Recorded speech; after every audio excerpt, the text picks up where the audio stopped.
Samantala, balikan po natin si John Consulta sa Tarlac kaugnay ng pagsasampa ng kaso ng ama ni Mark Andre Marcos laban sa mga hinihinalang sangkot dito sa pagkamatay ng kanyang anak. John?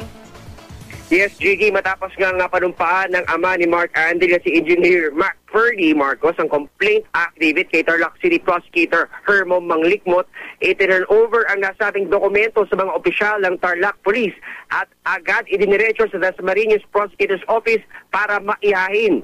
Kabilang sa mga sinampahan ng reklamong paglabag sa anti-hazing law at murder sina Cornelio Marcelo, Gian Veluz, ama nitong si Angelito Veluz, Soledad Sanda, Marlene Gadayao at iba pa mga John Doe na miyembro umano ng grupong Lex Leonum Fraternitas.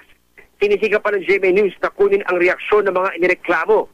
Ayon kay Engineer Marcos, umaasa silang ang kanilang pagkasampa ngayon ng reklamo ay magiging paraan para makamit ng kanyang anak ang hustisyang inaasam.